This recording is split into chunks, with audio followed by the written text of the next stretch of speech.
Mempelajari, berbagi demi bangsa yang jaya. Ya, mari kita tegakkan kejujuran, melawan korupsi dengan keberanian. Anindasi tiap terang dalam gurita, membawa harapan cahaya integritas.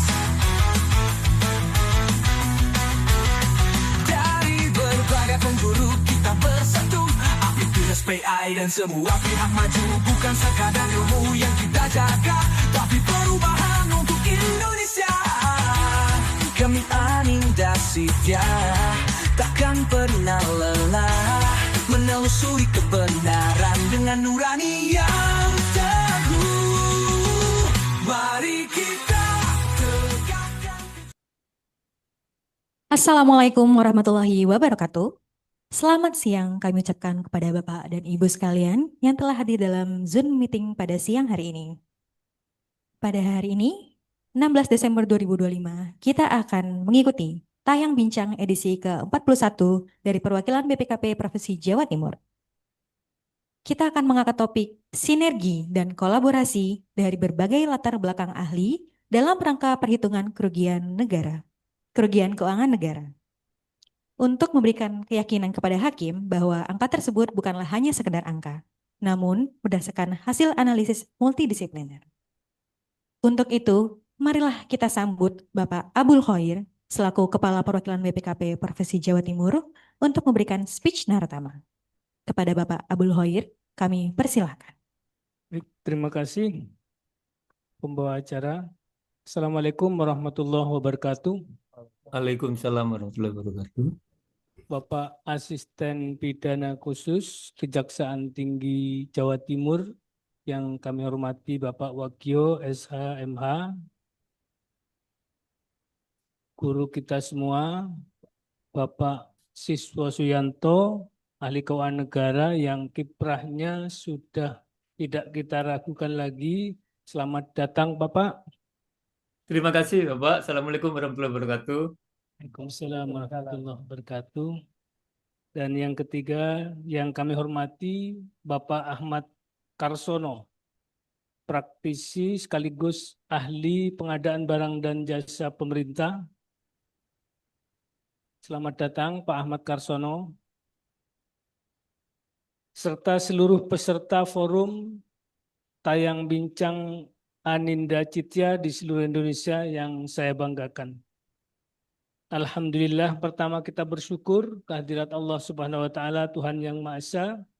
Hari ini kita berada di forum penting yang mempertemukan para pemilik kompetensi, pengalaman, dan keahlian dari berbagai bidang untuk bersama-sama insya Allah menyempurnakan dalam pembuktian kerugian keuangan negara. Hadirin, para peserta yang kami hormati, tentu kita semua paham yang dibutuhkan dalam sebuah persidangan.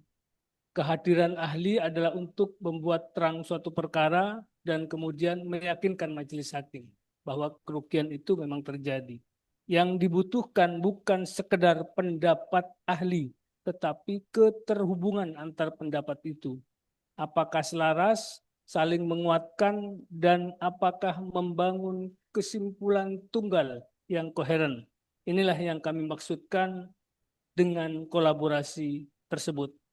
Beberapa pengalaman sudah kami jalani dan ternyata berbagai hal bisa bertemu ketika memang sesuatu tidak dibicarakan lebih dahulu. Alhamdulillah saya yakin ruang kita hari ini akan menautkan potongan-potongan penjelasan menjadi satu naskah besar yang serasi untuk kelak dapat menjadi pegangan kita membangun pembuktian yang tidak hanya kuat tetapi juga meyakinkan. Tentu harapannya semoga diskusi hari ini menjadi kesempatan bagi kita semua untuk memperkuat pemahaman, menajamkan pendekatan dan memperteguh standar keahlian yang digunakan dalam pembuktian kerugian negara. Akhir kata, saya menyampaikan sekali lagi apresiasi yang setinggi-tingginya kepada para narasumber dan seluruh peserta.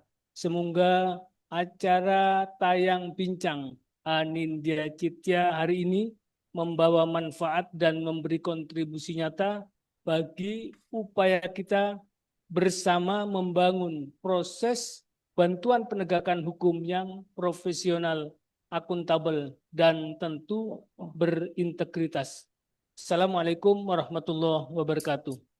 Waalaikumsalam warahmatullahi wabarakatuh.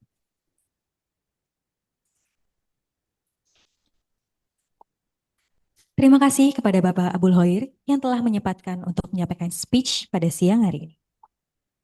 Bapak, Ibu, Pelita Anindya Citya sekalian, tanpa berlama-lama lagi, marilah kita menyerahkan acara ini, tayang bincang edisi ke-41 kepada moderator kita, Bapak Taufik Hidayat selaku praktisi anti-fraud. Kepada Bapak Taufik Hidayat, kami persilahkan.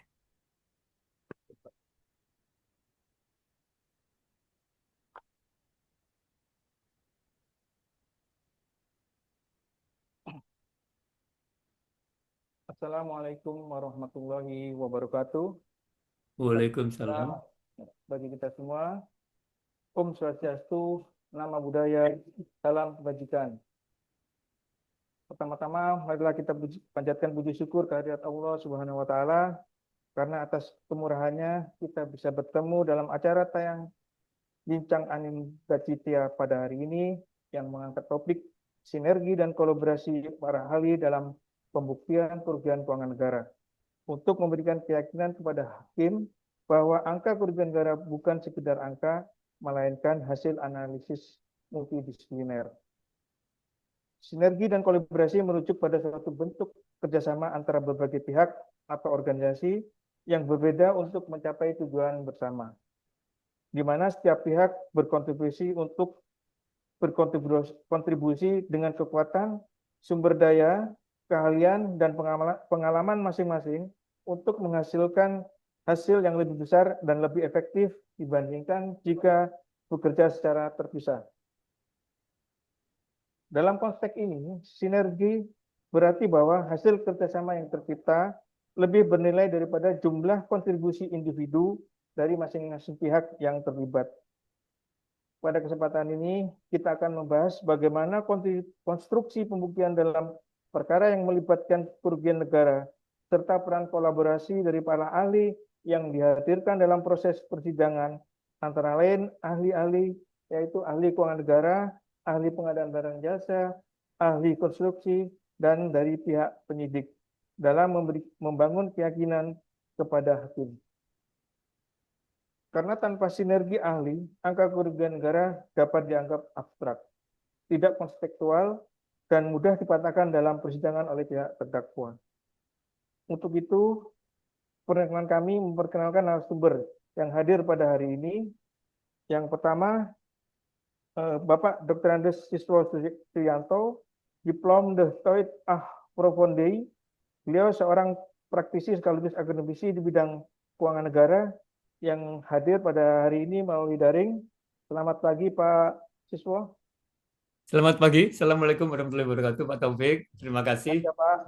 Alhamdulillah. Kemudian yang kedua, kami panggil Bapak Ahmad Karsono, MAK. Beliau adalah ahli dalam pengadaan barang jasa pemerintah. Silakan Pak.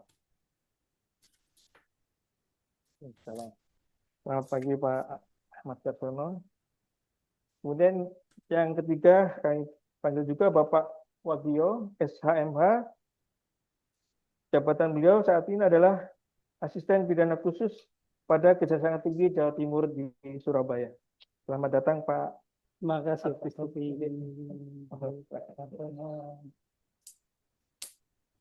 Sehat ya, Bapak dan Ibu. Alhamdulillah. Dan yang terakhir adalah Bapak Irwan Budi Kristanto.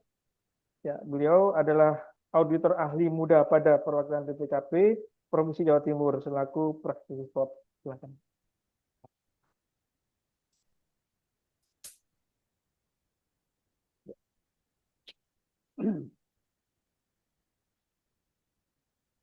Baik Bapak Ibu, langsung saja kita masuk ke sesi pertama yang akan dimulai dari yang terhormat Bapak Dr. Siswo Sianto, ahli keuangan negara. Kami persilakan menyampaikan paparan terkait konsep kerugian keuangan negara, hubungan penyimpangan prosedur teknis dengan dampak keuangan dan posisi ahli keuangan dalam pembuktian. Waktu 15 menit. Dipersilakan. Baik. Terima kasih Pak Taufik, Pak Moderator, dan sebelumnya saya ucapkan apresiasi saya yang setinggi-tingginya dan salam hormat kepada Bapak Kepala Perwakilan BPKP, Bapak Abu Khair. Salam hormat saya Bapak, terima kasih, luar biasa. Kemudian yang berikutnya tentunya saya sampaikan salam saya kepada para narasumber. Ada Pak Kajati, Pak Asisius, Pak Wagio, kemudian KPP, Pak Ahmad Karsono, dan auditor Bapak Irwan. Dan juga tentunya pada para pengunjung atau peserta di seluruh Indonesia ini dari Anindya Cita. Kita akan mendiskusikan sesuatu yang hari ini sangat luar biasa. Saya ingin menyampaikan satu quote yang sebenarnya bukan quote ya. Kejadian akhir-akhir ini dalam sebuah kasus yang mencuat luar biasa yang ditangani oleh KPK, di mana seorang profesor kemudian beliau menyampaikan, saya merasa sedih banget karena apa? Di sana di KPK disampaikan bahwa penyidik itu menggunakan auditor yang sebenarnya tidak memiliki kompetensi sama sekali di dalam melakukan penghitungan kerugian negara, karena ternyata beliaunya hanya sekedar menghitung barang-barang rongsok yang tidak memiliki relevansi secara utuh di dalam sebuah kasus yang sedang ditangani oleh penyidik. Nah, jadi kalau Ibu Bapak memperhatikan apa yang disampaikan oleh seorang profesor dari kampus yang terkenal itu dalam kasus ASDP, saya merasa sedih sekali. Kenapa? Karena itu tidak memberikan pendidikan yang utuh kepada masyarakat. Karena masyarakat tidak pernah diberitahu bagaimana sih sebenarnya kerja seorang auditor. Oleh karena itu, saya menyampaikan apresiasi saya yang sangat luar biasa kepada Pak Kaper, karena inilah kali pertama yang dilakukan oleh beliau untuk menjelaskan kepada semua pihak bahwa kerja auditor itu bukan seperti yang disampaikan oleh profesor tersebut. Dan ini sebenarnya saya di Jakarta sudah menyampaikan kepada rekan-rekan saya di beberapa institusi penegakan hukum, tolong ini diangkat, diadakan semacam seminar, jelaskan kepada semua masyarakat agar semua masyarakat tahu bahwa auditor itu bukan kerja sendiri dan dia memiliki kompetensi yang luar biasa dan bekerja dengan cara bersinergi dengan mendengarkan keahlian berbagai pihak yang terkait dalam rangka penanganan kasus korupsi. Sekali lagi saya ucapkan apresiasi saya yang luar biasa kepada Pak Kaper atas inisiatifnya, dan ini mudah-mudahan nanti bisa didengarkan di semua lini, dan ini akan menjadi pembelajaran yang luar biasa kepada masyarakat dan itu akan menepis pandangan seorang profesor yang tadi saya sampaikan dan itu salah. Baik, itu apresiasi saya yang luar biasa yang saya perhatikan, dan ini saya sudah mengusulkan kemana-mana, kayaknya tidak pernah ada yang merespon, dan tanpa saya duga-duga saya dapat undangan dari Surabaya dan ternyata merespon sesuatu yang luar biasa. Terima kasih Pak Bukhari, Pak Gaber. Baik, sekarang kita bisa mulai. Ya, ya. Di sini saya kasih judul kerugian negara dalam penyelesaian kasus korupsi. Monggo Mas, silakan Mas, atau Mbak, silakan. Ya, dilanjut. Next. Ya. Ya. Jadi apa sih yang dimaksud dengan kerugian negara itu? Jadi di sana saya sampaikan ada dua yang selama ini selalu ditanyakan. Yang benar itu apa sih? Kerugian negara atau kerugian keuangan negara? Next, Mas. Next, Mas. Next terus ya. Kerugian negara atau kerugian keuangan negara sih? Yang benar sebenarnya saya selalu menyampaikan di persidangan. Kemudian kerugian keuangan negara itu nggak ada. Yang ada adalah kerugian negara. Kenapa? Karena kerugian itu adalah sesuatu yang ditanggung oleh subjek. Dan subjeknya adalah negara. Nah, jadi kemudian nanti ada kerugian-kerugian yang dimaksud dengan kerugian negara itu di berbagai sisi. Ya? Bukan hanya masalah keuangan, tapi ada perekonomian, ada lingkungan, ada segala macam. Ya. Tetapi ketika nyusun undang-undang tipikor dulu, para penyusunnya itu terlalu bersemangat karena ingin membedakan antara perekonomian dan keuangan. Ya. Tapi akhirnya menjadi fatal. Jadi saya selalu menyampaikan yang benar itu adalah pernyataan kerugian negara. Gitu? Monggo, silakan. Nah, apa sih yang dimaksud dengan kerugian negara tadi? Di sana ada ide dasarnya. Jadi sederhana sekali, yaitu pasal 1365 BW itu aslinya. Ya. Sebelum ada pemikiran memisahkan antara kerugian negara yang berkaitan dengan administrasi dan tipikor, gitu ya. Itu ide munculnya adalah pasal 1365 BW yang mengatakan bahwa barang siapa yang melakukan perbuatan melawan hukum dan merugikan orang lain diwajibkan mengganti sebesar kerugian dimaksud. Nah, ini nanti diskusinya menjadi sangat luas ya di dalam praktek, tapi kita tidak masuk ke sana. Kemudian yang berikutnya adalah sifat pengembalian, ya, pemulihan kerugian negara itu mutlak.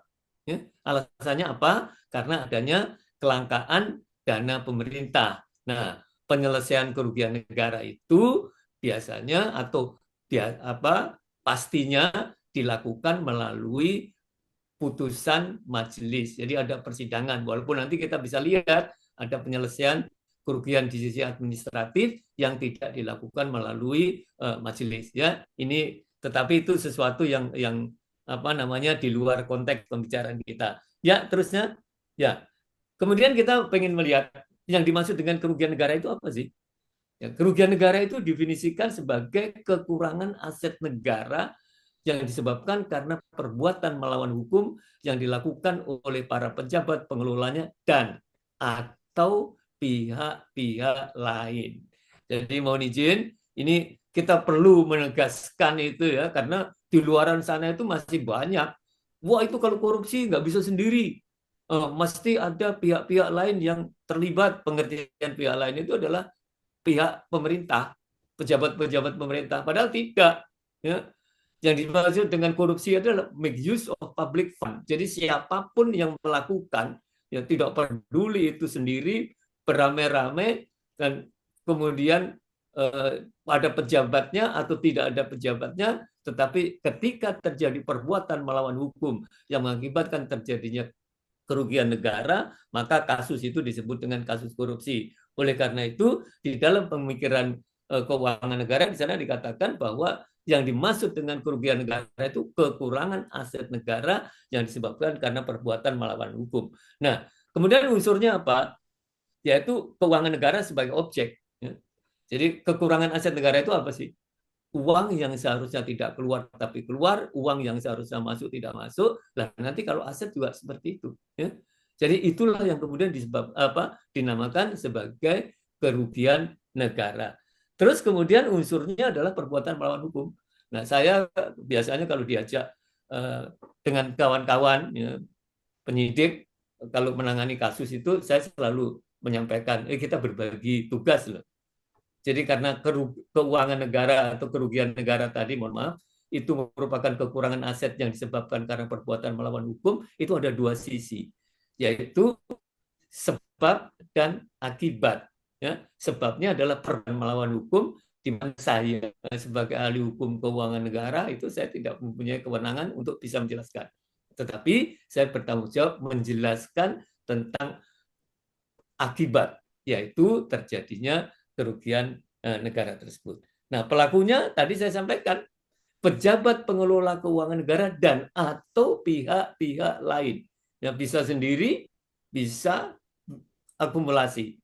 Ya, bisa akumulatif, ya. Jadi mohon dipahami bahwa yang dimaksud dengan korupsi itu tidak selalu ada pejabatnya. Itu ada pemikiran yang masih lama itu, ya.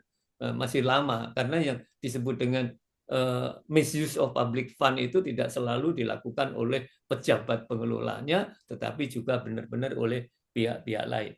Terus kemudian skemanya kayak apa? Jadi kita bisa lihat skemanya, Mas. Terus Mbak Yu, terus, ya, terus, ya, ya. Nah, ini saya menskemakan ya. Jadi di situ ada kerugian negara itu kita bagi menjadi dua. Jadi ada yang bersifat administratif, yang bersifat non-administratif. Nah, tujuan saya apa? Hanya ingin menjelaskan, terus monggo, hanya ingin menjelaskan bahwa nantinya, ya, nantinya penyelesaian itu masing-masing, ya. Jadi ada ranahnya, ya. Jadi kasus administrasi, kasus non-administrasi. Nah, ketika saya mendampingi para penyidik dalam kasus-kasus tipikor, saya selalu mengingatkan, Mas, Mbak Yu, tolong bahwa penyebab terjadinya kerugian negara tidak berada di wilayah administratif. Jadi perbuatan melawan hukumnya tidak boleh berada di dalam ranah administratif. Karena apa? Nanti penyelesaian kasus itu berada di wilayah administratif, ya. Jadi tugas saya adalah itu. Terus monggo silakan. Ya, terus. Ya. Terus ya. Nah, jadi kemudian ada perkembangan. Jadi kalau Ibu Bapak, Mas Bayu melihat atau mengamati perkembangan kasus. Jadi kalau kita perhatikan kasus-kasus yang terjadi di belakangan tuh agak rumit, ya. Tidak sederhana seperti yang kemarin-kemarin. Tetapi dari segi hukum keuangan negara sebenarnya tetap aja nggak ada masalah. Tetapi kita kemudian mengkaitkan dengan pemikiran yang lebih luas. Jadi kalau tadi itu adalah kekurangan aset negara yang disebabkan karena perbuatan melawan hukum, maka dalam perkembangan saya selalu menyatakan yang disebut dengan keuangan negara itu didefinisikan sebagai semua hak dan kewajiban negara yang dapat dinilai dengan uang. Nah, maka di dalam perkembangannya banyak kasus yang terjadi ternyata tidak mengakibatkan uang keluar atau uang masuk, tetapi di sana melahirkan hak negara atau kewajiban negara. Nah, jadi kalau diperhatikan misalnya kasus yang saya tangani di Kejaksaan Agung, yaitu kasus yang terjadi di Singapura. Nah, kita udah kalah arbitrase dan lain-lainnya. Itu menimbulkan kewajiban negara. Kemudian kasus timah yang dihitung sampai 200 triliun. Saya mengatakan itu, disitulah terjadi kewajiban negara. Ya kan? Nah, kemudian mereka bertanya, apakah kalau kewajiban negara itu bisa nyata dan pasti? Oh iya, nanti kita bisa diskusikan. Jadi, definisi yang tadi saya sampaikan adalah definisi yang sangat sederhana. Jadi kalau nanti Mas, Mbak Yu atau Bapak Ibu melihatnya itu di Undang-Undang Perbendaharaan. Wah, itu sederhana sekali karena ini berkaitan dengan masalah pelaksanaan anggaran. Padahal di dalam kasus pengelolaan keuangan negara tidak semuanya berada di dalam anggaran pendapatan dan belanja negara, yaitu berkaitan semua hak dan kewajiban negara yang dapat dinilai dengan uang. Nah, ini perkembangan ini yang harus kita ikuti. Ini yang harus kita ikuti. Jadi kalau Ibu Bapak memperhatikan di berbagai kasus yang ditangani oleh penyidik yang kemudian saya mendampingi, itu kasus-kasus lumayan besar tuh. Nah, jadi seperti misalnya timah atau duta palma ya, itu triliun itu triliun, bukan hanya sekedar ratusan miliar atau puluhan miliar, tapi triliun ya, bahkan timah itu 200 triliun ya. Baik, silakan terus. Jadi definisinya berkembang. Terus ya, kapan sih terjadinya kerugian negara? Jadi saya sampaikan, dalam hukum keuangan negara terjadinya kerugian negara itu dikaitkan dengan saat atau tempus terjadinya perbuatan ya. Tempus terjadinya perbuatan melawan hukum. Jadi ketika itu terjadi, maka pada saat itulah terjadi kerugian negara. Nah, sering itu diperdebatkan dalam kasus-kasus yang sangat sederhana itu, yaitu kasus perbankan. Nah, orang dikasih kredit, kreditnya nakal, kemudian kredit itu masih ngangsur, kemudian orang mengatakan, oh itu nggak bisa, nggak ada terjadi kerugian negara. Nah, sebelum sebuah proyeknya sedang berjalan, kemudian orang mengatakan, wah nggak boleh itu masuk, karena itu sedang dalam proses. Padahal tadi saya sampaikan, kapan terjadinya perbuatan melawan terjadinya kerugian negara, yaitu pada saat terjadinya perbuatan melawan hukum yang menyebabkan terjadinya uang keluar. Jadi ketika kredit diberikan dengan cara yang salah, ya kan, walaupun itu sudah mengangsur terus, sedang berjalan, tetapi kerugian negaranya adalah pada titik terjadinya perbuatan, yaitu ketika mereka membuat keputusan kemudian menyebabkan uang itu keluar, yaitu pemberian kredit ya. Oke, ini yang harus dipahami ya.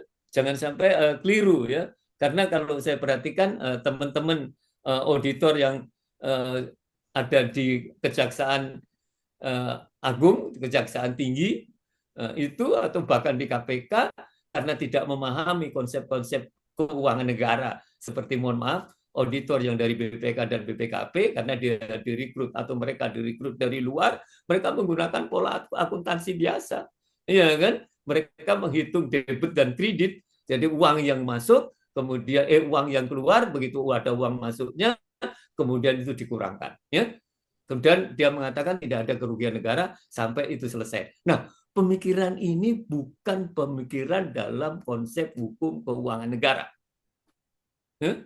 Nah, inilah yang selalu saya tekankan kepada kawan-kawan auditor ya, agar dipahami, ikuti kaidah-kaidah hukum keuangan negara. Karena yang disebut dengan tipikor adalah perbuatan melawan hukum dalam menggunakan uang negara ya. Itu konsepnya ya. Ini konsep utamanya. Oke, terus Mas. Nah, kita dihadapkan ya, next. Ya, kita dihadapkan pada sebuah pemikiran. Ya, berapa sih kerugian negara itu? Maka ada pemikiran, oh real loss dan opportunity loss. Banyak pihak yang mengatakan begini, oh itu kan mestinya bukan hanya kerugian yang terjadi dilakukan oleh negara, tetapi ada hal-hal yang lain yang perlu ditambahkan yang menyebabkan negara itu kerugiannya bertambah. Jadi salah satu contoh misalnya, kalau saya ngeledek dalam persidangan itu begini, di suatu daerah seseorang nabrak binatang, mohon izin, babi. Terus kemudian ditanya, berapa harga babi ini? Nah, kemudian orang mengatakan, oh babi ini adalah babi yang unggul. Lihat ini, mohon maaf, ini lihat putingnya. Maka dia mengatakan, setiap beranak 8 ekor dan setiap 8 ekor itu 6 adalah betina. Maka setiap terjadinya perbuatan itu mengakibatkan opportunity loss bagi pemilik. Salah itu. Jadi yang benar adalah kita menggunakan real loss. Loh, kenapa sih seperti itu? Oh iya, sebenarnya kerugian yang diderita negara itu luar biasa. Bukan hanya uangnya. Saya beri contoh lumpur Lapindo. Lumpur Lapindo itu orang hanya mengatakan kerugiannya itu berapa yang tercatat di dalam APBN yang dikeluarkan menjadi beban negara. Salah. Kenapa? Karena apa? Kalau kita perhatikan ketika terjadi kasus lumpur Lapindo, itu anak-anak atau keluarga itu ditaruh di bedeng-bedeng. Anak kecil nggak bisa sekolah, mereka menghadapi kesulitan pendidikan, dan masa depan mereka bermasalah. Jadi negara menghadapi kerugian, yaitu bahwa dia tidak bisa menjaga masa depan rakyatnya dengan baik. Itu ada sebuah kerugian. Bukan hanya itu, saya berikan contoh yang lebih konkret. Di sebuah kementerian, katakanlah Kementerian Kesehatan, mohon izin, itu ada dana katakanlah 100 miliar digunakan untuk menjaga KLB, yaitu keadaan luar biasa, katakanlah dalam bidang sakit pernapasan, paru-paru. Mestinya itu dibelikan obat. Ternyata karena leveransirnya atau teman-teman yang di kantor itu tidak punya obat, kemudian digeser menjadi dibelikan alat, yaitu alat ronsen. Apa yang terjadi? Ketika KLB terjadi, benar-benar terjadi di suatu tempat, orang hanya di ronsen, bukan dikasih obat, besok mati. Nah, kalau ditanya berapa kerugian negara, itu adalah harga orang mati juga. Tetapi itu kan nggak mungkin bisa dihitung. Oleh karena itu, negara mengatakan, oke, yang bisa dihitung saja, yaitu jumlah uangnya yang ditilep oleh mereka, dan itulah yang dinyatakan sebagai kerugian negara. Jadi, Ibu Bapak, ini sesuatu yang harus kita pikirkan, kita ikuti, ini adalah logikanya. Kemudian ada yang ngomong, loh Pak, itu kalau di negeri Belanda, itu kan ada sebuah jurisprudensi, yaitu orang yang mengutang kemudian oleh hakim diputuskan dia harus membayar melebihi besaran yang dibayarkan. Oh iya, itu adalah untuk menjaga nilai, ya, bukan opportunity loss, tapi menjaga nilai. Ya. Jadi misalnya ketika itu dilakukan dengan perhitungan emas, ya, maka nilai emas dijadikan sebuah basis di dalam penghitungan, tetapi itu tetap merupakan real loss karena sekian gulden, 1 gulden sama dengan sekian gram emas, maka kalau 100 gulden pada tahun X nilainya sama dengan harga emas pada tahun Y, ya. Jadi itu yang harus kita pikirkan, ya. Makanya saya menyampaikan ketika ada orang yang sudah diputuskan dan dia melarikan diri dan kemudian ditangkap kembali di luar negeri, mestinya itu yang harus dibayar oleh dia tidak lagi sesuai putusan pengadilan, tetapi mestinya sudah bertambah. Ya, oke. Tapi itu kan kemudian menimbulkan sebuah perdebatan. Ya silakan. Ya silakan. Lanjut. 5 menit lagi. Ya baik. Nah, bagaimana sih menghitung kerugian negara? Itu selalu dikaitkan dengan tujuan dan manfaat. Ya. Jadi kalau teman-teman di auditor itu sering, loh ini kan barangnya masih bermanfaat, masih bisa digunakan. Nah, ini loh yang kadang-kadang menimbulkan sebuah kesalahan. Ya? Jadi salah satu contoh, misalnya sebuah proyek yang tidak jadi, kemudian dikatakan di situ, loh itu kan ada besi, pasir dan lain-lain, jadi material on site. Nah, apa yang terjadi? Material on site dihitung, padahal tujuannya adalah bukan itu. Ya, harus dikaitkan dengan perencanaan dan pemberian alokasi, karena di dalam perencanaan ada tujuan dan manfaat tertentu, kemudian ketika alokasi ada tujuan manfaat tertentu, maka kegiatan yang dilaksanakan mesti mencapai tujuan dan manfaat tertentu. Jadi mohon izin, jangan kemudian, loh ini kan masih bisa bermanfaat, kemudian dikurangkan dari kerugian negara. Itu tidak sesuai dengan konsep hukum keuangan negara. Ya, nanti kita bisa diskusikan lebih lanjut. Ya. Kemudian sifatnya nyata dan pasti. Ya, apa sih nyata dan pasti? Nah, ini yang sering keliru. Ya, next.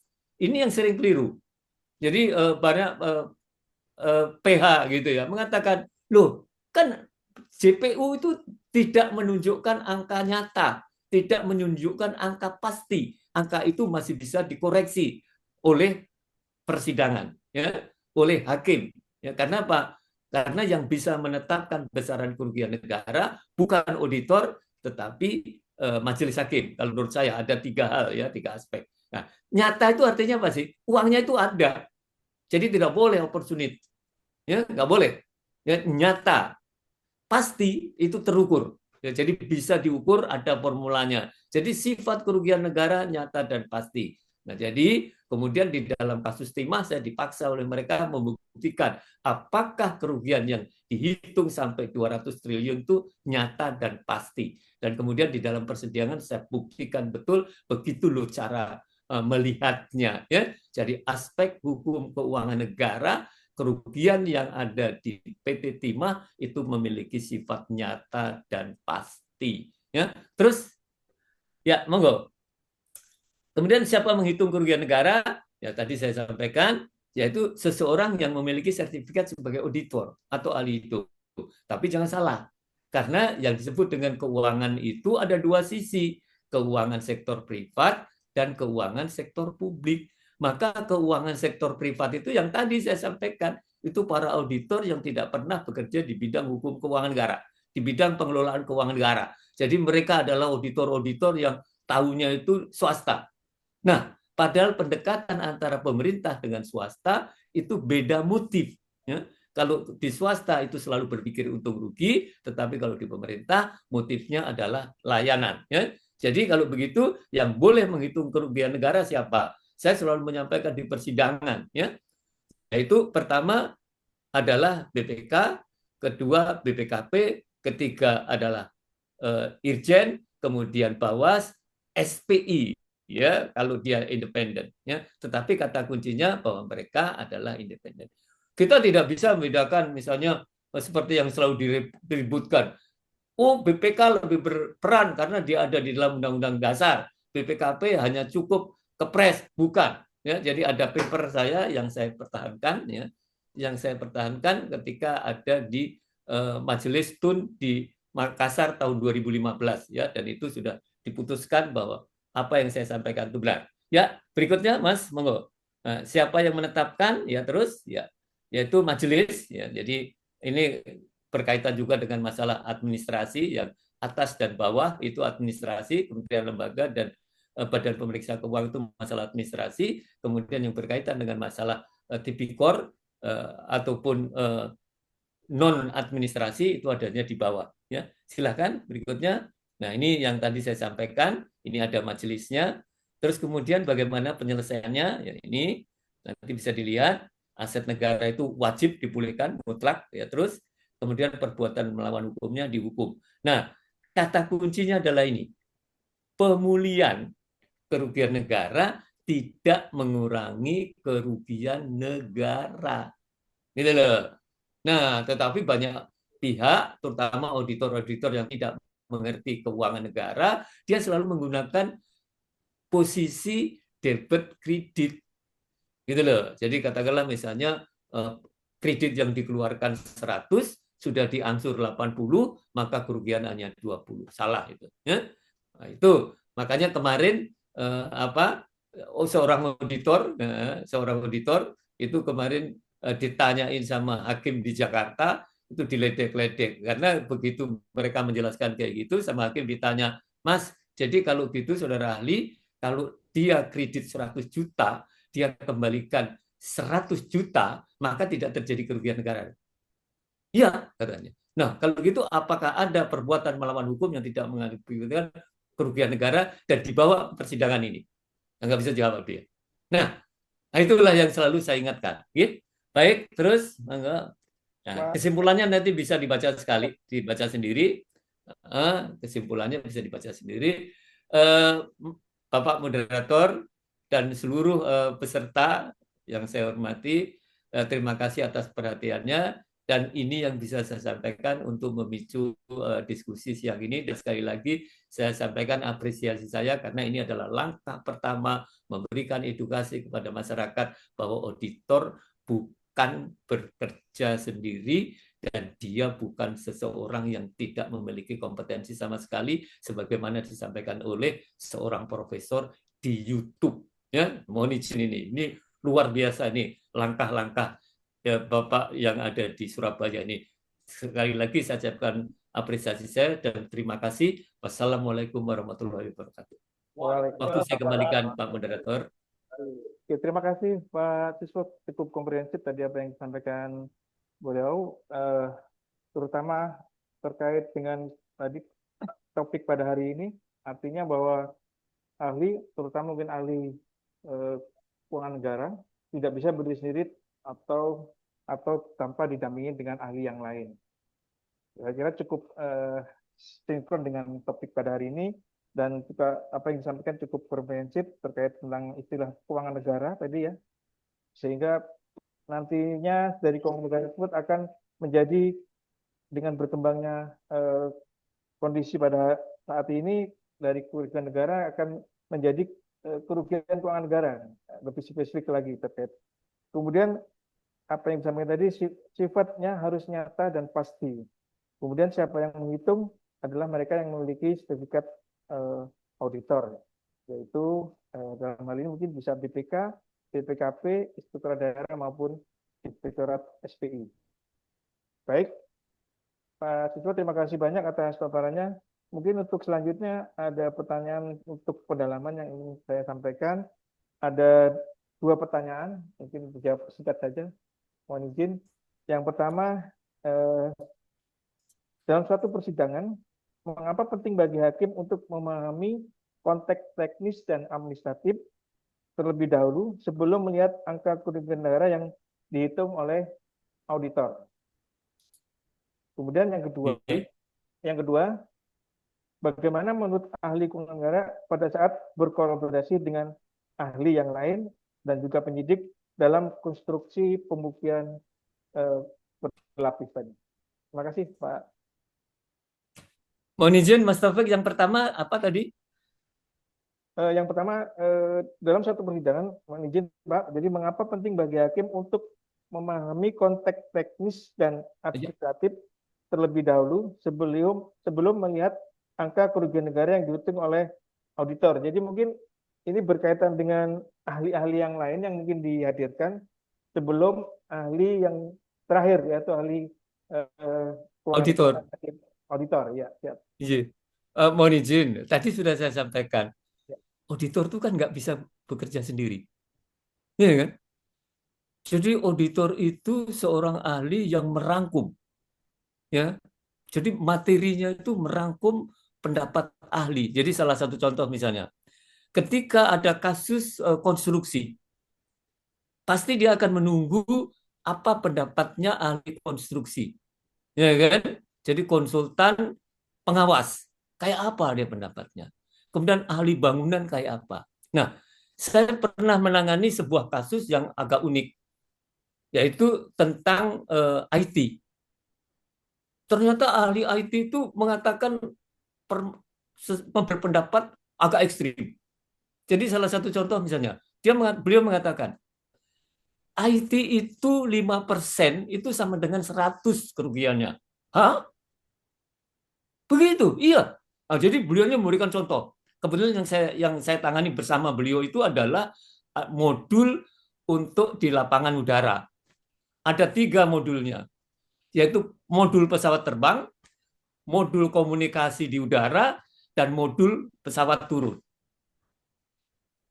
Beliau memberikan contoh, ketika modul untuk turunnya pesawat itu tidak bisa digunakan, maka proyek itu harus dinyatakan 100% salah. Dan kerugian negara adalah 100. Loh, kenapa demikian? Yang mulia, masa pesawat itu boleh terbang berkomunikasi tapi nggak pernah mendarat? Nah, jadi kalau gitu, auditor tidak boleh mengatakan, loh ini kan sudah ada manfaatnya 95%, tapi apakah negara seperti itu? Enggak kan? Ya kan? Itu makanya hakim itu perlu mengetahui. Nah, contoh misalnya, ada yang lagi, saya berdebat di ruangan sidang, karena di dalam undang-undang konstruksi dikatakan tidak boleh ada kerugian total untuk masalah konstruksi. Karena apa? Karena para investornya sudah melakukan kegiatan sedemikian rupa. Saya berikan contoh yang ekstrim. Yang mulia, ada sebuah contoh. Di satu jalan akan dibangun daerah, di satu jalan dibangun pusat pemerintahan. Di situ dibangun ada 100 gedung. Dari 100 gedung yang dibangun, itu selama 3 tahun itu mangkrak semua. Ada 20%, 30%, 50%, 70%. Pertanyaan,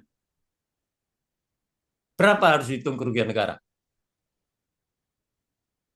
Harus 100% itu. Yang terakhir yang saya tangani di Kejaksaan Agung itu KAI, Gesitang. Bayangin itu, ada sebuah sistem kereta api.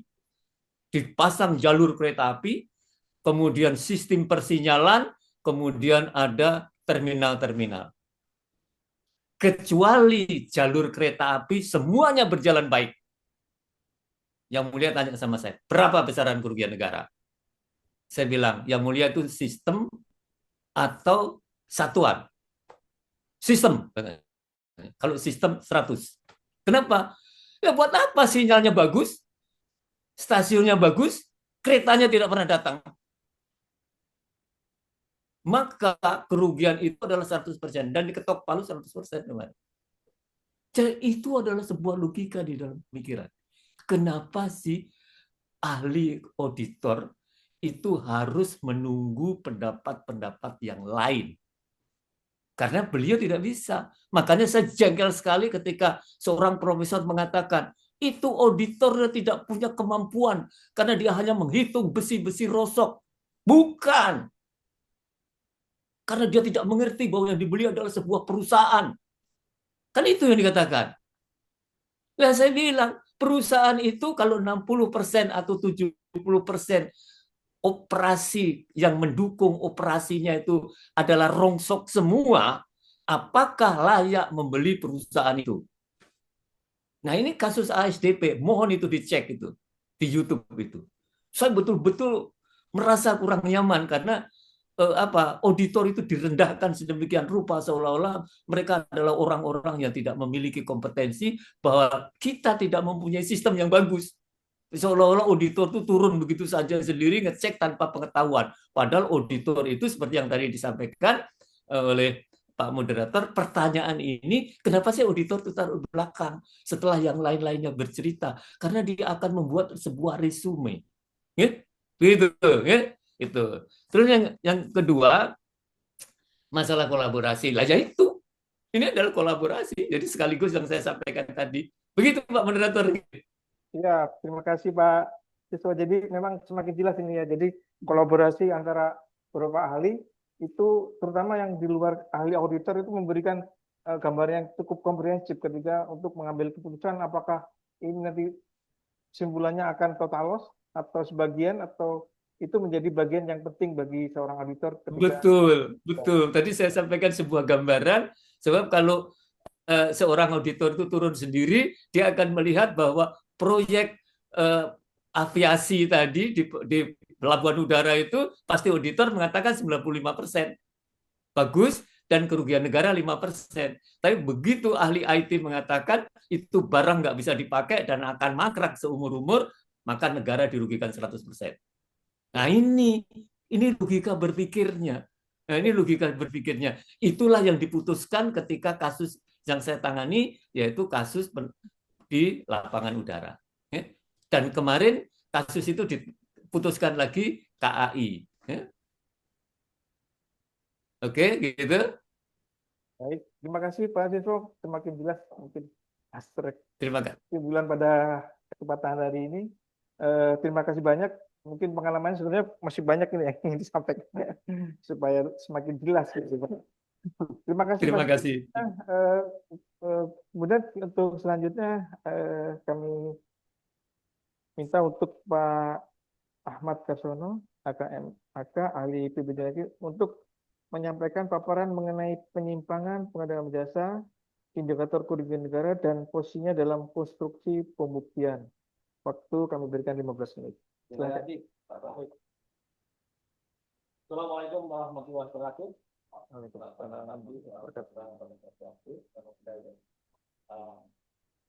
Pertama-tama marilah kita panjatkan puji syukur kepada Allah Subhanahu wa taala atas segala-galanya. Kita semua bisa berkata di sini dalam forum yang luar biasa ini. Tak lupa pula saya ucapkan terima kasih untuk Bapak Kapal, Bapak Lufay yang telah menjalankan saya sebagai alumni dari Satu juga. Ada kelasnya alumni pernah bakti. Dan kebetulan saya sedikit mempelajari ini. Dan semua tentunya berasal dari negara Pak. Tangan dulu dong, negara dong. saya kembangkan di luar dan sebagainya, penyimpanan sebagainya, juga pengalaman-pengalaman di Persda ya. Alhamdulillah kurang lebih sudah hampir 100 ya, 100 saya Presiden di Sport, dan itu saya lalui setelah lepas dari BPKB. Jadi nanti yang saya ceritakan di sini sebetulnya adalah satu yang sudah pernah teman-teman auditor alami juga, dan juga ada hal baru yang saya bilang kegiatan-kegiatan penyimpangan PBJ di Indonesia itu masih banyak yang tradisional. Tinggal bagaimana kita menguliknya dan sebagainya. Meskipun aturan-aturan sudah banyak berubah, tapi ya begitu-begitu aja ya. Ya sedikit-sedikit yang menggunakan apa itu modern IT. Waktu saya berapa menit? 15 menit. Oke. Jadi tentunya saya ingin memberikan satu sebelumnya bahwa kita sepakati bahwa kita sepakat apa itu pengadaan barang jasa ya. Kalau pengadaan jasa ada pengadaan barang jasa yang jualan kementerian dan seterusnya, dan yang APBD yang dimulai, ini kata kerja, yang dimulai dari rencana kebutuhan sampai dengan serah terima. Jadi konteksnya di situ nanti sebagai PPG. Jadi mulai rencana kebutuhan PPG itu sampai nanti kita bicara pada penyerahan akhir. Oke ya. Nah, di dalam rangkaian PPG tadi adalah sesuatu yang merupakan kegiatan sifatnya administrasi negara. Jadi di sana ada nanti aturan-aturan yang harus kita ikuti. Misalnya tadi kita harus, kalau saya selalu sarankan dengan tujuan, kebijakan, prinsip dan etika pengadaan. Nggak boleh dilanggar. Ya, jadi nanti kita bicara di sini prinsip penyimpanan ya. Tolong jangan keluar dari sana dulu. Karena di persidangan itu selalu sampaikan itu meskipun tanda kutip ada tekanan paksaan dari, jadi tidak tetap kita di sana. Oke, baik teman-teman, Bapak Ibu semuanya. Jadi kalau menghindari pola fraud yang modus ya, ini lanjut ya, lanjut. Pak. Lanjut. Oke, lanjut.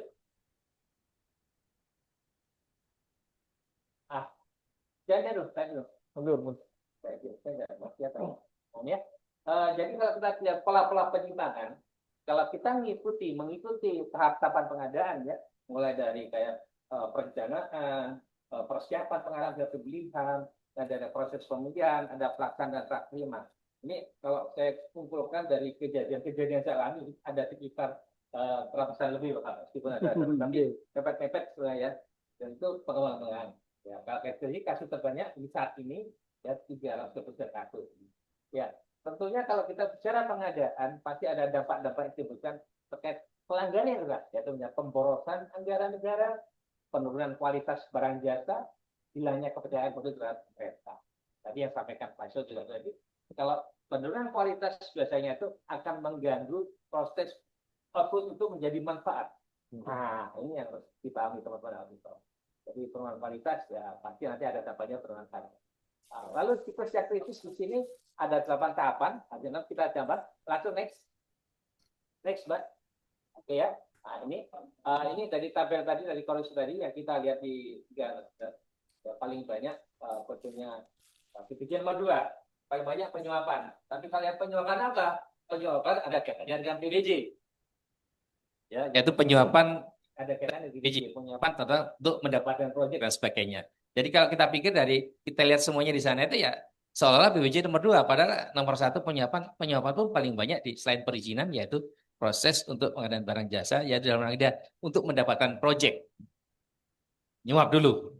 Ya, nah itu lonjakan dari 3 nanti bisa dia modus operandi titik-titik rawannya semakin canggih sekarang ya bergeser dari markup konvensional ke rekayasa spesifikasi teknis sejak tahap perencanaan. Jadi di perencanaan pun sudah direncanakan untuk memang akan dikorupsi ya corruption by design yang mulai penyusunan anggaran, punya spek dan sebagainya semua sudah dikondisikan ya. Dampak ekonomi jelas ya kerugian negara ya akibat fraud PPJ tadi dan seterusnya. Yang mengganggu ya tadi kualitas infrastruktur yang dibangun, tentunya juga mengganggu layanan publik. Lanjut, next. Model fraud ya. Fraud di proses dan evaluasi. Ini saya coba terapkan. Jadi adanya kerjasama rahasia antara pihak terkait untuk mengatur pemenang bidding ya, serta memberikan privilege atau akses khusus kepada pihak yang memiliki hubungan kekerabatan. Ini nepotisme, kolusi. Bisa dilakukan siapa? Ya mulai dari PA-nya, KPA, PPK, ya. Bahkan orang-orang yang mungkin di belakang layar punya kepentingan di sana. Dia mengkondisikan sesuatu, ya, supaya nanti nggak tahu ini jadi pemenang dan sebagainya. Ya. Next, nah ini, oke, lihat yang bawah tadi kan enggak. Nah, oke. Pemberian uang pelicin ya, ada kayak tanda di atas ya, kickback ya untuk mempengaruhi keputusan pejabat. Setelah praktik ini apa ini? Kelihatan. Pemberian Manipulasi dokumen ya, manidok ya, manipulasi dokumen, ada pemalsuan, perubahan dokumen, legalitas dan teknisnya. Tentunya hal itu terjadi karena tadi udah ada niatan jadi perencanaan dan sebagainya yang semua dikondisikan ya, orang bilang kolusi, nepotisme ya, nanti berujung pada ke sana. Nggak ada no freelance ya, nggak ada makan siang gratis, pasti nanti ada imbalannya. Lanjut next. Ini kan sudah kejadian-kejadian yang tidak muncul, izin.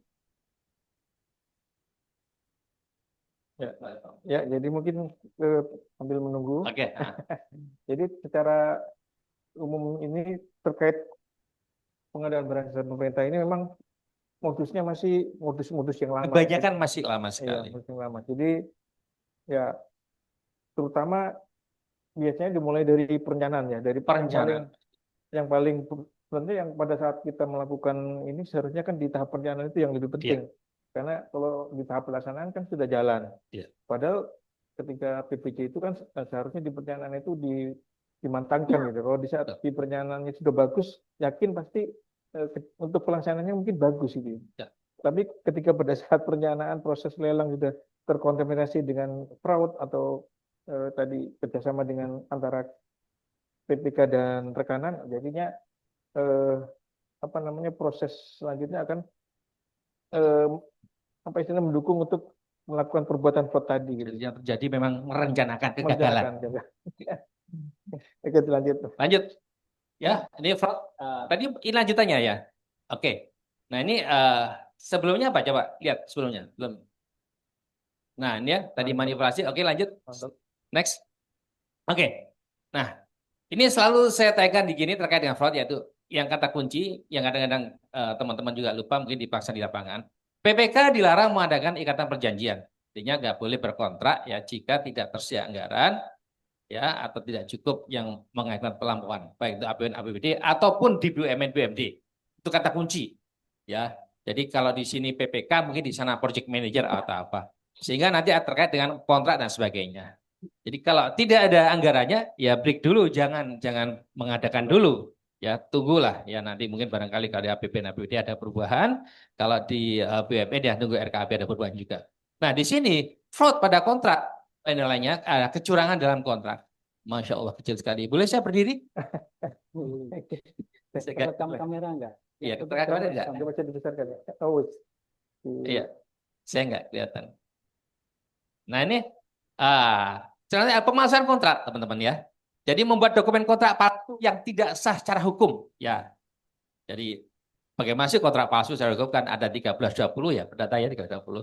Sepakat cakap ya, kontraknya sepakat cakap hal tertentu dan klausa yang halal. Kadang-kadang pun kontrak pun sudah disiasati untuk ada klausul-klausul tertentu yang nanti menguntungkan pihak pemenang. Iya, jadi sudah disetting sejak awal. Disetting dari awal. Itu kan perencanaan. berangkat dari perencanaan tadi.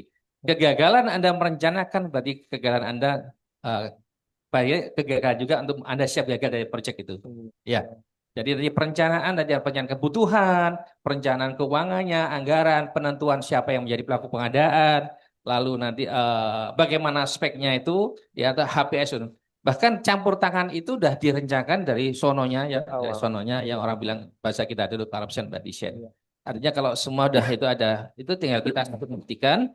Tentunya nanti ada kolaborasi dengan teman-teman dari baik dari penyidik ataupun dari auditor. Sehingga tugas saya sebagai ahli pengarah, saya menunjukkan kelemahan itu, biasanya pelanggaran itu akan menyentuh pada prinsip dan etika, ya, dan etika pengadaan. Nanti meskipun nanti semuanya belum mengarah ke pidana, tapi kita uraikan dulu bahwa ada pelanggaran di sini. Nanti kalau kita bicara pidana kan nanti berarti ada kerugian negara, ada pihak-pihak yang diuntungkan dan sebagainya. Tapi kalau sifatnya administratif ya nanti ya itu masuk pelanggaran administratif, ya. Oke, jadi lanjut Mas Taufik. Iya, jadi tadi yang disampaikan oleh Pak, saya manggil Pak Sony atau Pak Karsen ya. Biasanya kan Sony aja keren. Ya, Pak Sony ya. Jadi biar kelihatan muda. Jadi Pak Sony memang tadi yang disampaikan Pak Sony sehingga garis besarnya adalah ketika kita melakukan pengadaan jasa, barang jasa ya, sebenarnya apa yang harus kita penuhi itu artinya terkait sebenarnya terkait tujuan tadi ya, tujuan, prinsip dan etika ya. Asalkan tiga, tiga prinsip tadi, ya kebijakan ini tidak terlanggar, saya yakin untuk PBJ-nya pasti akan berjalan dengan baik. Kebanyakan memang ketika terjadi fraud-fraud itu kan berhubungan dengan etika gitu ya. Baik. Kemudian mungkin yang perlu disampaikan juga mungkin kasus-kasus korupsi yang ada di Indonesia ini, terutama di Indonesia kan 80% atau sekitar 80% adalah kasus PBJ ya. Di samping kasus mungkin yang terkait dengan perizinan gitu ya Pak Seni ya. Iya. Iya. Jadi perlu saya tambahkan Mas Taufik, Iya. dalam kita ber-PJ supaya aman nyaman, tentunya ada tujuan PBJ itu apa sih? Menghasilkan value for money dari pengadaan itu. Apa value for money itu dari perspektif tepat kualitas, tepat kuantitas, Iya. tepat harga dia di Iya. mana, tepat waktu nggak terlambat, tepat penyedia yang sudah dikualifikasi diproses dengan baik, dan Iya. tepat delivery-nya. Kalau itu sudah terjadi, maka output itu insya Allah menghasilkan outcome. Iya. Seperti yang disampaikan Pak Siswo. Bahwa kalau kita nanti bagaimana menghitung, ya kita jangan hanya melihat sekadar output. Ada outcome-nya. Outcome-nya bermanfaat. Contoh misalnya, banyak perencanaan yang gagal. Ketika merencanakan di suatu daerah, merencanakan membangun puskesmas. Tapi dia tidak melihat ada penduduk, tidak lokasi di mana, tahu-tahu pokoknya itu dibangun karena sudah ada APBD-nya, begitu dibangun ternyata sangat jauh dari masyarakat, Iya. yang fasilitasnya, infrastrukturnya belum ada. Bahkan saya pernah nemu itu di ujung sana, listriknya nggak ada. Alatnya, ya itu kan artinya kita jangan bicara sampai output saja, nggak ada manfaat. Akhirnya ke sana siapa? Nggak ada. Jadi mempertimbangkan outcome-nya juga. Outcome. Kalau sudah ada outcome, Iya. berarti kan ada impact, benefit, ada Iya. sebagainya. Oke, Gitu. siap. Itu pelajaran kita di Iya, PKB. oke, terima kasih. Saya kira cukup dari Pak Sony ya. Jadi, cuman ada sedikit beberapa pertanyaan yang untuk pendalaman bagi kami, yaitu terkait mungkin pertanyaan yang pertama adalah apa bentuk penyimpangan PBJ yang paling sering terjadi, yang merupakan akar permasalahan terjadinya kerugian negara, dan bagaimana indikator awalnya? Mungkin bisa. Selama saya menjadi saksi ahli ya, pemberi keterangan ahli, kebanyakan dari pelanggaran kewenangan. Izin Mungkin dulu ya. azan. Waalaikumsalam. Waalaikumsalam warahmatullahi wabarakatuh. Gimana? Sehat ya, Bapak? Nggak teratur. Memang kalau utama lupa gitu.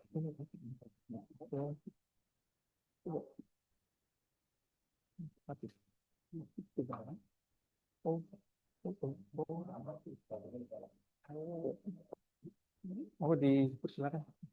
Aja Pak Taufik. Konten, tetap konten. Mungkin Bapak Ibu kita break sebentar mendengarkan azan zuhur.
J.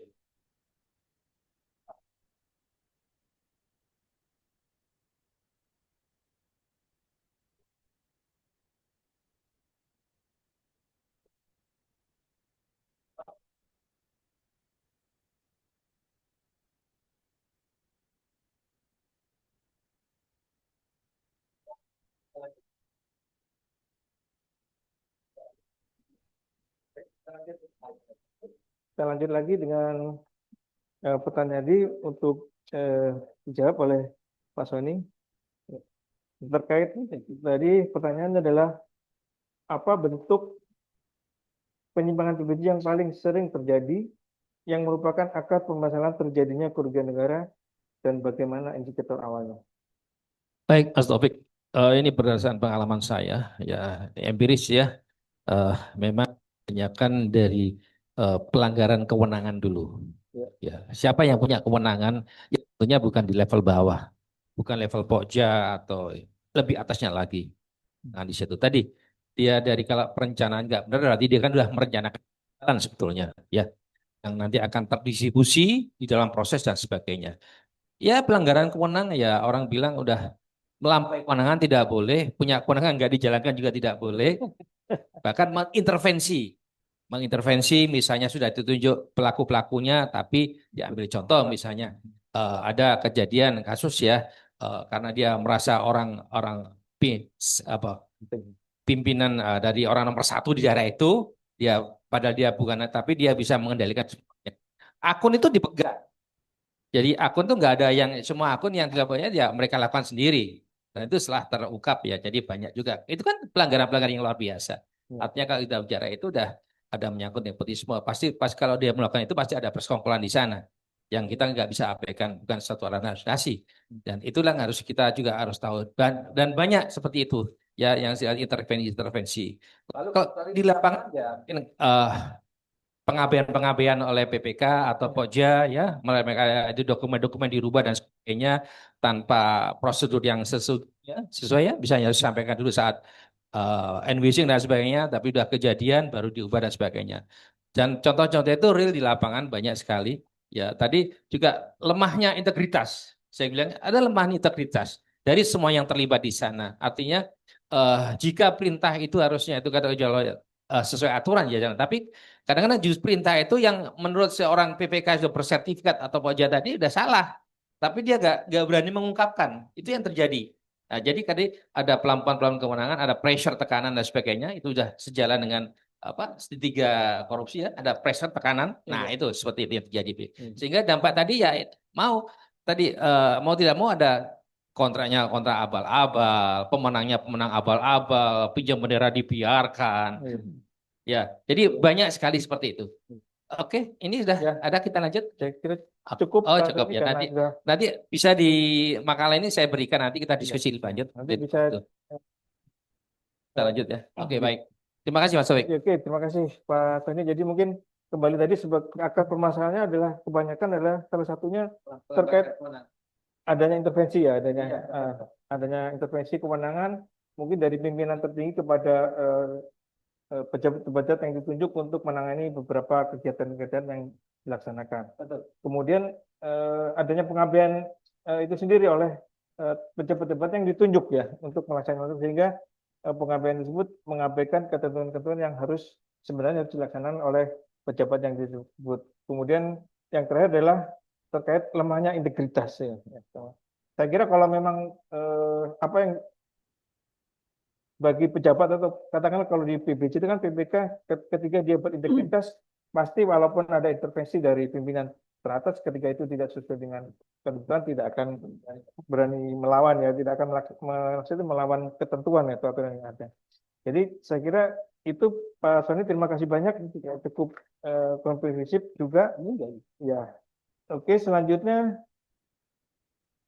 ya setelah mendengarkan dari paparan dari ahli ya, dari Pak ahli keuangan negara dan ahli BPJ, selanjutnya kita masuk pada perspektif penegakan hukum. Yang selanjutnya akan disampaikan oleh Bapak Aspicus, Bapak Wagio. Kami persilakan untuk menyampaikan paparan mengenai metodologi penyidikan dan strategi kolaborasi dengan para ahli. Ya, waktu kami berikan 15 menit. Dipersilakan, Pak. Bismillahirrahmanirrahim. Assalamualaikum warahmatullahi wabarakatuh. Waalaikumsalam. Terima kasih Pak Taufik.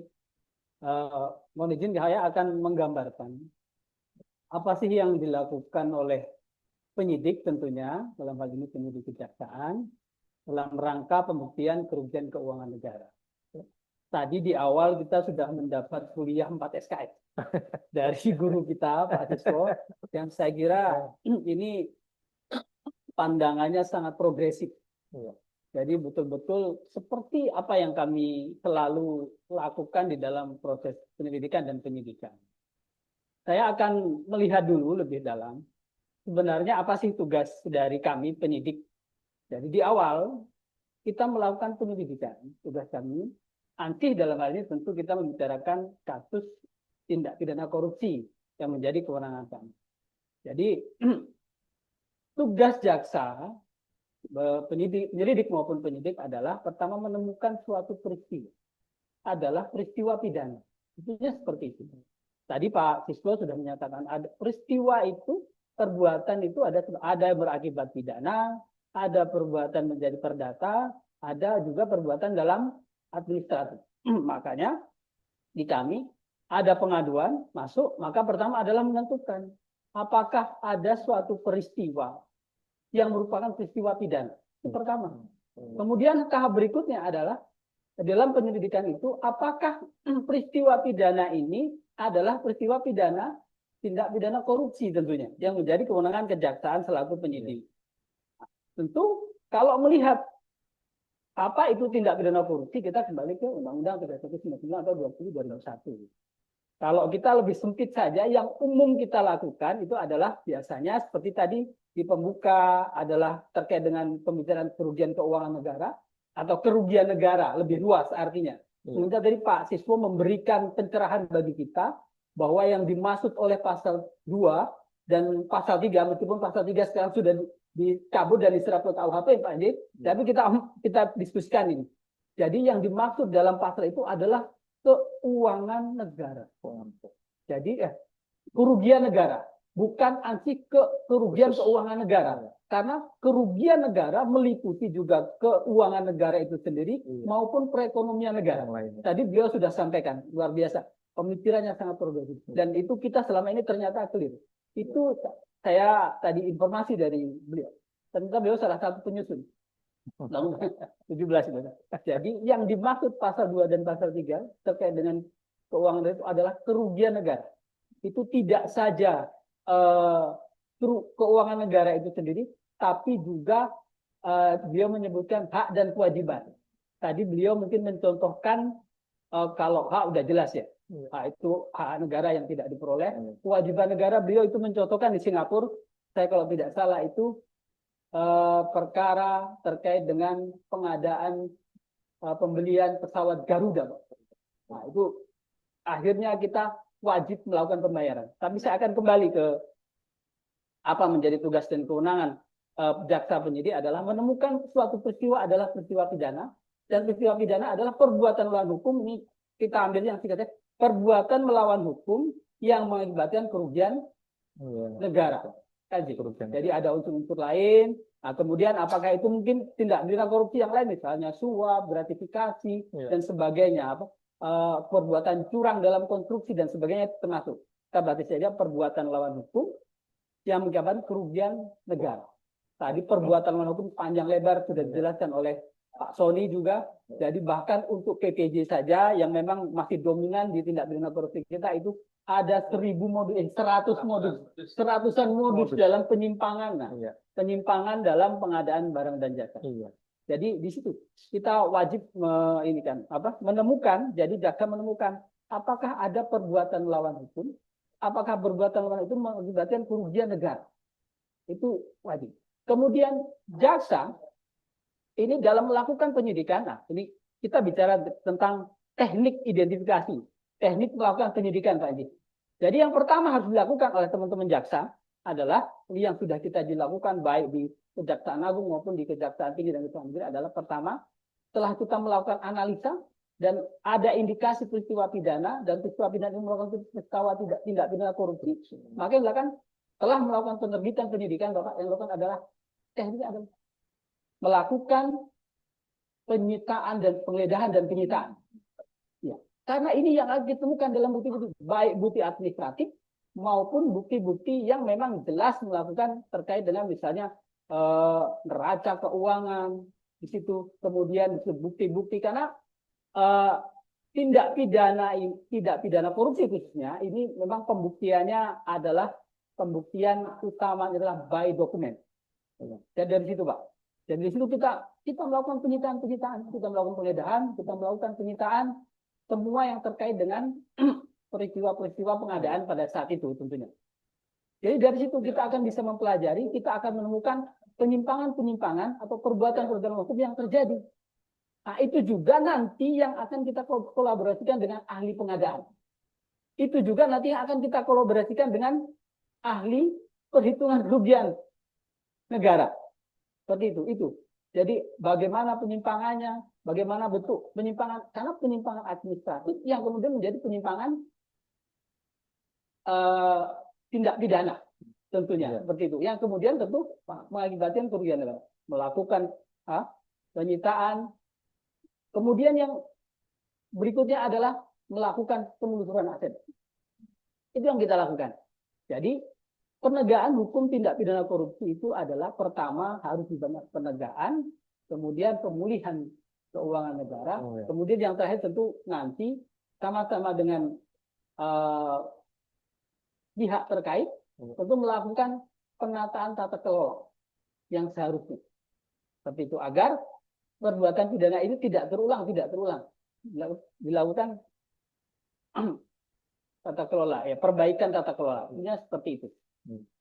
Setelah ini kita kumpulkan, maka adalah tugas dari penyidik adalah agak berbeda dari Bapak Ibu yang kemudian menjadi ahli. Kalau kemudian misalnya di ahli teknis, coba terus saja, lanjut saja ininya, lanjut. Coba ini kita di kolaborasi Nji.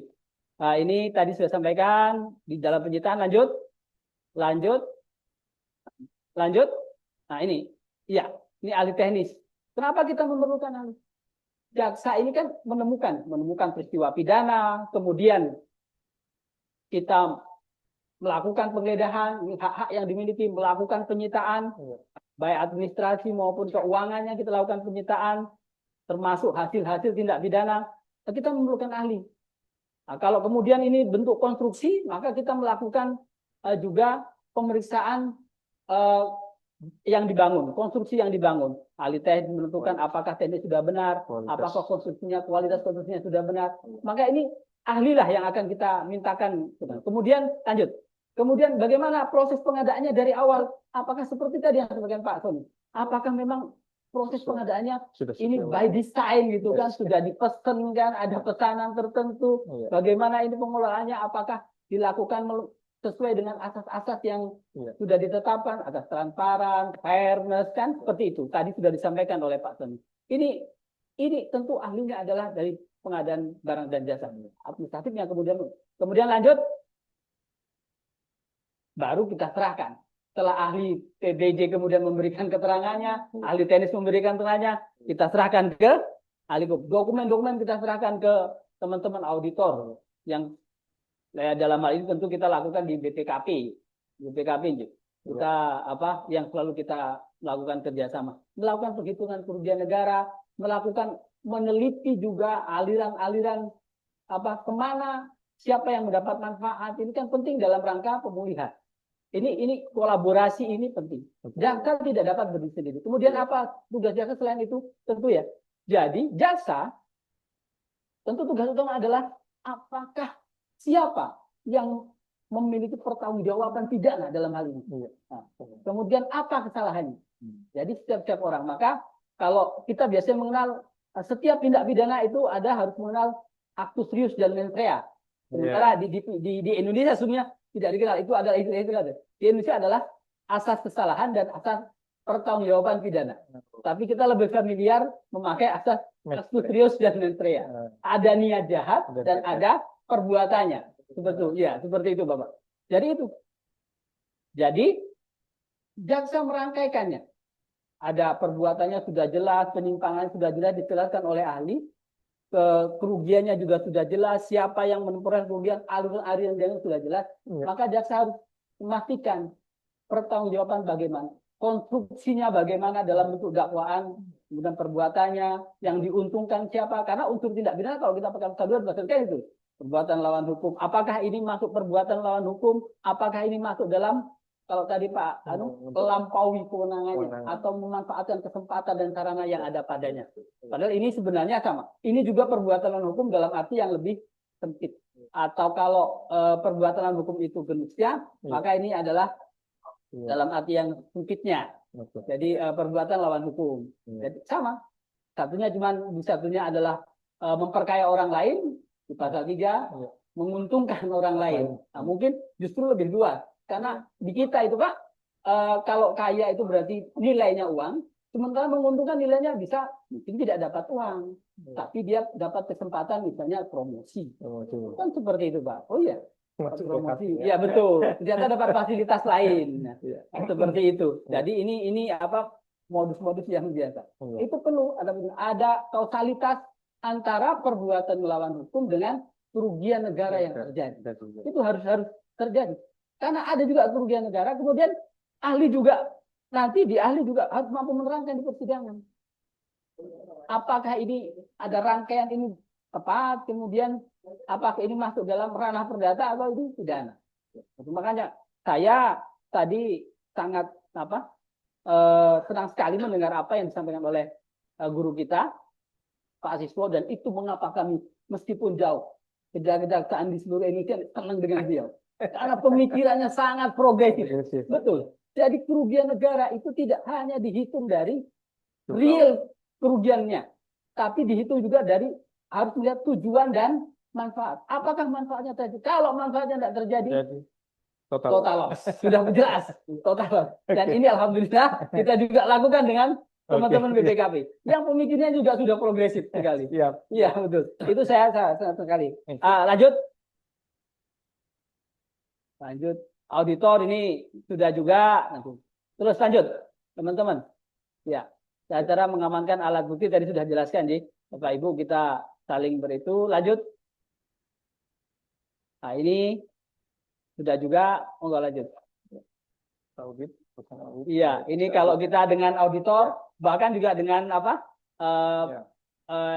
bagaimana model kerja kolaborasinya, bahwa kita memberikan itu, bahwa kita juga turun bersama-sama, ini yang sering kita lakukan kan, kolaborasi yang kita lakukan turun bersama-sama, ini memberikan data. Pada saat sudah pada saat proses penyidikan kita sudah sama-sama turun ke lapangan, melakukan penelitian terhadap proses pengadaannya, melakukan penelitian terhadap semua rekeningnya. Ini sudah kita lakukan dengan teman-teman BPKP. Lanjut. Ya, ini tugas jaksa menyusun dakwaan. Bagaimana perbuatan, tentu mengacu kepada unsur-unsur tindak pidana yang disangkakan. Bagaimana perbuatan melawan hukumnya, bagaimana perbuatan hukum menguntungkan diri sendiri atau memperkaya diri sendiri atau orang lain atau suatu korporasi, merugikan, mengakibatkan kerugian keuangan negara. Lanjut saja. Ada satu yang ingin saya sampaikan terkait dengan ini ketentuan KUHP yang baru. Ini banyak hal-hal yang baru, Pak Taufik. Jadi banyak hal yang baru, termasuk memang pergeseran paradigma pemidanaan. Jadi di KUHP KUHP yang baru ini kita mengenal adanya PDA Prosecutor DPA, Deferred Prosecutor Agreement. Jadi kalau untuk korporasi, tapi khusus korporasi. Jadi kalau dimungkinkan untuk jasa melakukan penundaan penuntutan, melakukan negosiasi dengan terdakwa atau tersangka untuk membayar sejumlah kerugian, yang diakibatkan olehnya, tapi itu belum dalam tindak pidana korupsi. Tindak pidana korupsi tentu masih dibatasi dengan pasal 4 gitu. Tapi kan banyak sekali yang tadi disampaikan bahwa banyak sekali pasal-pasal di dalam tindak pidana undang-undang tindak pidana korupsi yang kemudian sudah diserap. Pasal 3 itu Bapak sudah diserap dalam KUHP. Pasal 5 juga sudah diserap.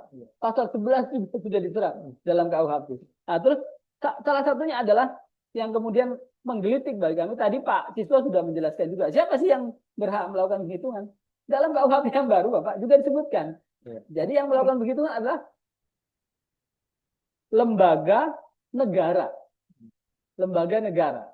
Nah, kemudian tentu dalam ketentuan lain di putusan MK juga disebutkan kan. Nah, siapa yang berhak juga melakukan penghitungan? Di situ termasuk ada lembaga tinggi negara, ada lembaga negara, kemudian ada inspektorat juga di situ. Tadi seperti yang disampaikan oleh Pak Siswa ya, itu yang disebutkan. Nah, cuman ada juga ya di KUHP itu disebutkan lembaga negara yang disebutkan secara asli. Maka ini menjadi diskusi juga saya kira bagi kita kan, bagi kita.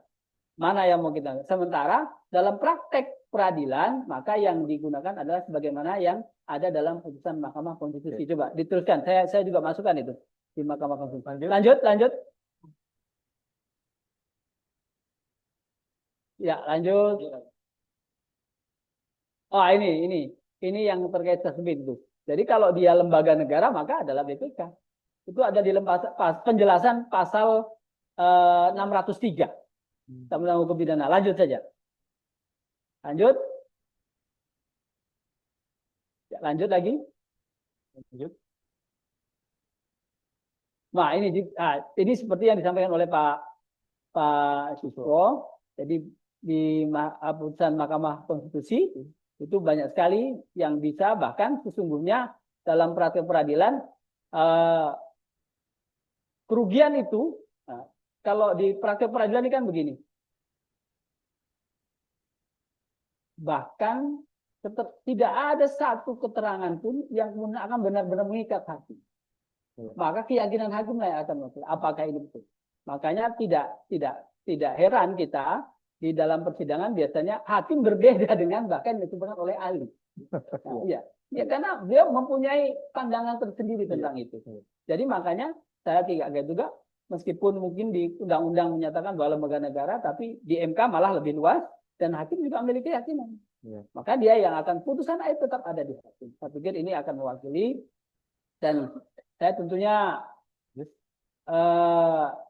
ini menjadi diskusi yang baik, dan pertemuan ini sinergitas ini sangat bagus sekali buat kita Pak Taufik, dan tentu sangat baik dalam rangka menyamakan persepsi.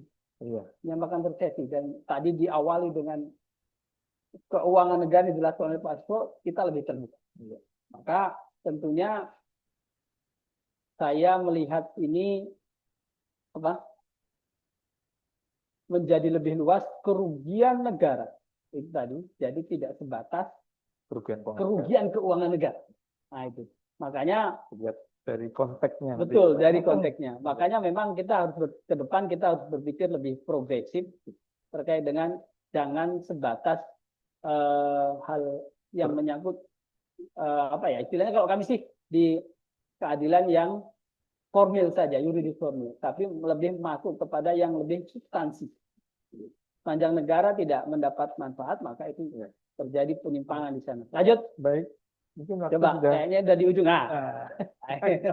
Betul. Itu Baik. mungkin Pak Taufik yang ingin saya sampaikan terkait Oke. dengan sinergitas kita, bagaimana jaksa melakukan penyidikan dalam rangka dalam rangka pembuktian kerugian keuangan negara. Makanya tentu kami sangat membutuhkan dukungan ahli, baik itu ahli teknis kemudian ahli pengadaan barang dan jasa, kemudian juga auditor tentunya di akhir, bahkan di perkara-perkara besar kita juga di perkara-perkara di Kejaksaan Agung, kebetulan saya pernah juga sebagai Kasubdit Pak J di penuntutan, kita juga menggunakan ahli lingkungan hidup, kemudian kita juga menggunakan ahli dalam perhitungan perekonomian negara Perekonomian. yang biasa kita Iya. gunakan ini dari Pak siapa?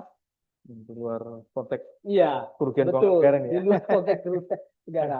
Padahal seharusnya kalau kita mengacu apa yang disampaikan Pak Dispos, sudah masuk di dalamnya itu. Iya. Itu saja Pak Taufik yang ingin saya sampaikan terkait diskusi kita hari ini.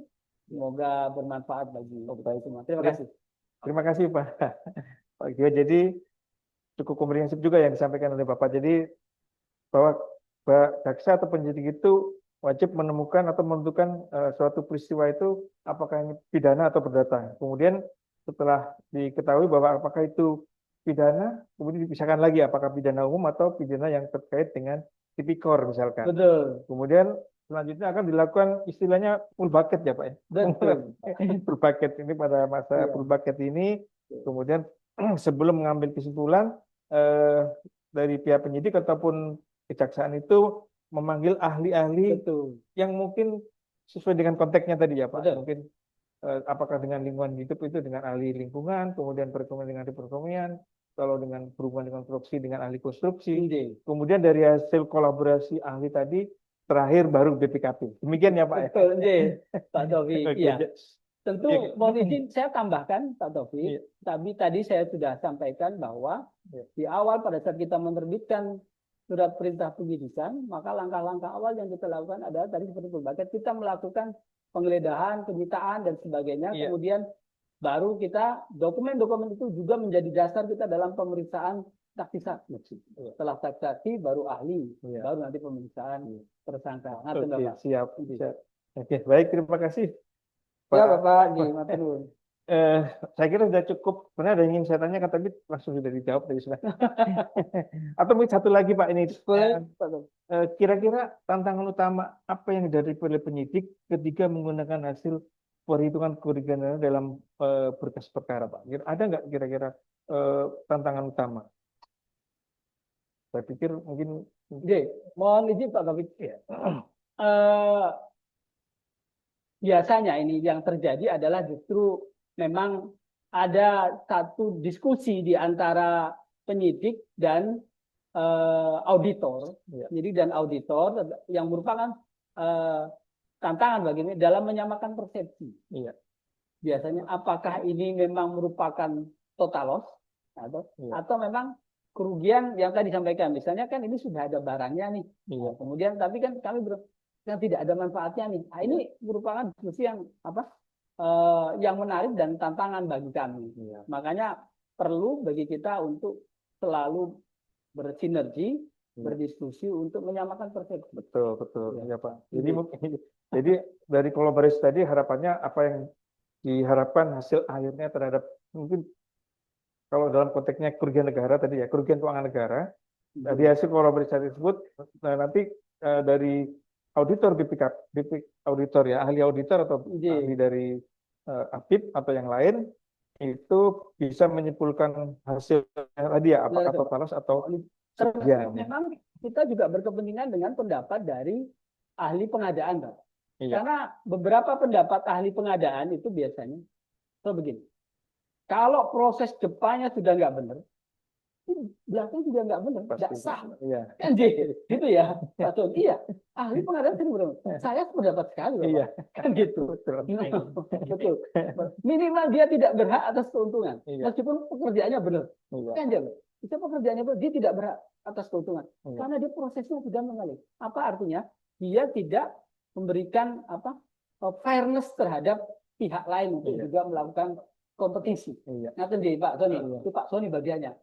Saya tinggal ngomongnya aja bagaimana. Menurut Pak Soni itu melanggar prinsip-prinsip sama etika ya. Bukan etika pengadaan. Dengarkan Pak Soni. Oke, saya kira cukup komprehensif apa yang disampaikan Pak Gila tadi. Jadi dari saya terkait kesamaan persepsi. Kalau pengalaman kami itu memang biasanya malah terkait ahli fisik atau ahli teknis itu yang kita kadang sering persepsinya kurang pas gitu. Iya. Jadi karena kalau secara tujuan kan kita melakukan audit kan memang tujuannya untuk litigasi ya. Kalau Iya. dari PPDJ juga Iya. ya apalagi Pak Sony udah BPKP juga, apalagi yang Iya. sama persepsi yang ada. Dari teknik ini memang kadang ya mereka hanya menghitung aja tanpa ada tujuan bahwa ini untuk litigasi untuk persidangan. Iya. Nah, itu kadang Iya, betul. perlu banyak dikomunikasikan. Gitu. Iya, makanya tidak kita jadikan dasar dalam kerugian keuangan negara. Kita jadikan dasar ke tadi seperti yang Pak cenderung, maka harus auditor yang memang konstruksi pemikirannya atau mindsetnya adalah pelayanan. Karena keuangan negara itu mindset awalnya tadi disampaikan oleh Pak Siswa bahwa itu konsepnya adalah pelayanan, bukan untung rugi. Artinya apa? Artinya apakah tujuan dari dianggarkannya suatu pekerja pengadaan barang jasa itu tujuannya dan manfaatnya tercapai. Outcome-nya. Iya, bukan Nggak hanya output saja ya, Pak. distribusi untung dan rugi kan Pak, gitu ya. Baik, Pak Wagya, saya kira sudah cukup dari Bapak. Jadi mungkin Bapak dan Ibu, setelah kita mendengar tadi paparan dari para ahli dan penegak hukum ya, selanjutnya terakhir ya, mari kita dengarkan paparan atau pengalaman dari narasumber kita, yaitu Bapak Irwan Livi Kristanto, selaku praktisi fraud dalam menanggapi beberapa kasus yang pernah diselesaikan oleh beliau. Saya kira kepada Pak Irwan, kami persilakan untuk menyampaikan dalam waktu 5 menit. 5 menit cepat. Baik, terima kasih. Yes, kami Pak persilakan. Taufik. Suatu kehormatan saya berada di sini karena kalau dibilang ahli ini Pak Sony, Pak Siswo, waduh, ahlinya udah ahli banget ini Pak Ibu. Jadi saya beberapa kali memang pernah sidang bareng Pak Sony, pernah kita terus Pak Siswo juga beberapa kali, itu yang benar-benar tandem saya pernah sekali. Di situ saya merasakan, di situ saya grogi, tapi di samping saya kok menikmati gitu. Wah ini senang nih berdebat nih Pak Siswo. Waduh, ini akhirnya membangkitkan mental saya juga dalam bisa memberikan keterangan. Memang ya apresiasi sebesar-besarnya untuk Pak Siswo. Beliau memang pengalaman dan pengetahuannya sangat kami butuhkan gitu Pak. Ya memang perlu banyak kita diskusi lagi dengan beliau. Ya kalau secara pengalaman dalam penghitungan, kalau saya kebanyakan di perbankan dan tadi Pak Siswo juga menyampaikan bahwa time push Pak ya, yang tadi disampaikan bahwa terkait kerugian kena keuangan negara itu ya munculnya ketika ada time push. Nah, itu saya pernah di-challenge Pak dengan penasihat hukum bahwa ketika ada masa penyidikan ada pembiayaan atas aset itu sudah dilunasi. Nah, cuma karena saya dengan keterangan dari bahwa sesuai time push-nya, akhirnya saya tetap memasukkan dalam penghitungan. Dan ternyata putusan memang sesuai dengan penghitungan. Dan itu di-challenge sekali ini kan sudah lunas. Ruginya di mana gitu ya. Cuma kalau yang tadi yang dikasih contoh Pak Siswo kan ternyata harus menghitung netnya yang akhirnya kehilangan kerugian. Nah, cuma kalau saya memang akhirnya lebih aman seperti itu. Nah, itu memang Pak Siswo ya sebagai acuan juga sebagai dasar dalam melakukan penghitungan. Ini masih udah. Ya, jadi mungkin masukan aja Pak ya ini karena mumpung masih ini karena ya saya merasakan teman-teman itu banyak yang masih takut-takut Pak melakukan audit. Audit PKKN, takut sidang lah, takut macam-macam lah nanti ditanyain. Nah, jadi yang sidang itu saja ya Pak. Mau ngeluh capek tapi gimana? Memang harus ada effort khusus Pak. Iya. Capek nunggunya juga, capek dua kopi. Nah, itu jadi mau ingatkan sebenarnya sidang itu hanya sebagian kecil aja, hanya ujungnya aja gitu. Kalau laporan kita solid, laporan kita lengkap, laporan kita sudah dengan bukti-bukti yang memadai, sidang itu hanya ya menyampaikan aja atas hasil kerja kita gitu, nggak ada masalah. Makanya lebih penting itu ya itu sempurnakan di audit TKKN ya. Gitu.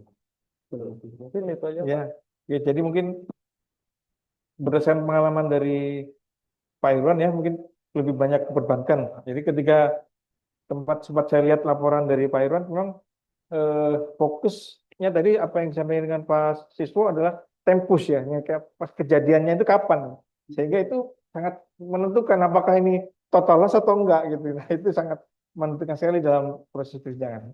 Baik, mungkin itu yang saja dari Mas Irwan. Ya, selama ini memang beliau itu sering, Pak.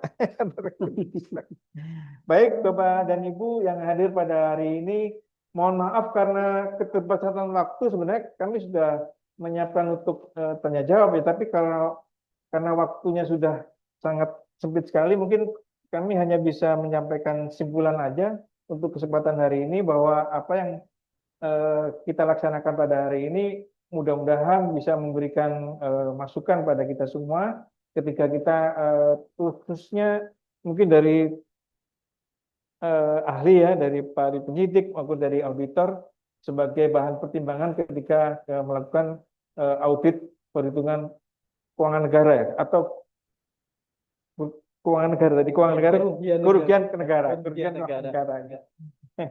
Oke, dari diskusi hari ini bisa dapat disimpulkan bahwa pertama, pembuktian kerugian negara akan mengalami kesulitan dalam proses likuidasi atau persidangan bila dikerjakan hanya satu disiplin saja. Jadi perlu kolaborasi antara ahli-ahli yang dihadirkan sesuai dengan tema yang ada di persidangan.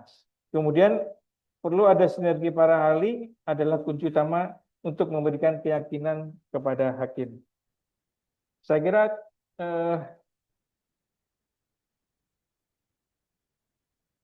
baik, ada sedikit waktu lagi, ada pertanyaan mungkin yang dari audien ya.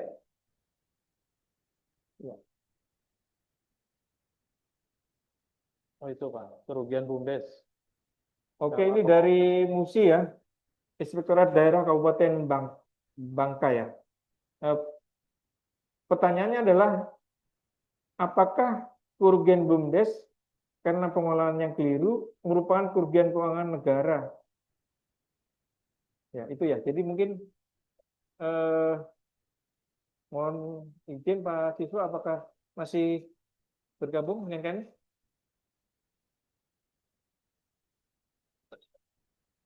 Izin Pak Siswa.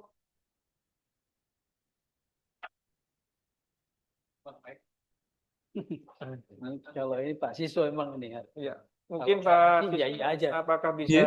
mendengar suara saya? Bisa. Saya, Pak ya. Siswa, ini ada pertanyaan dari teman-teman di Inspektorat Daerah ini. Ya, saya udah dengar tadi. Iya. Kira-kira apakah kerugian BUMDes karena pengelolaan Betul. yang keliru Baik. merupakan kerugian keuangan negara?